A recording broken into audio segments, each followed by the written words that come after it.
किए कौन कहते हैं मन लिखी आमर किए अंबिका प्रियदर्शिनी सी तार बर्तमान कौन लिखी शिरोनामा कौन देखी सी आमको कहले मो गपर ना मो गपर ना हरिर दुखर कहानी। गोटे गाँव रे हरि बोली पिलाटीए थिला। तार बापा माँ केही नथिले। से बहुत दुखरे रहुथिला। से जन्मरु माँ और बापा को देखी नथिला। हरिर माँ स्नेह जानी नथिला।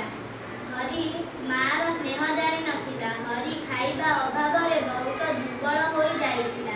हरि गोटिए आंब गछ तले बसिथिला। सेई बाट देई गोटिए ऋषि जाउथिले। हरि को ऋषि पचारिले बाबूरे तू एठी एकुटिया काहेकि बसिछु।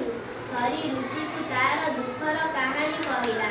हरि कहिला मोर बापा माँ नथिलारु मु खाई न पी एठी बसिछु। ऋषि कहिले आजिठु तू एकुटिया नुहे मु तो साथी रे अछि। बहुत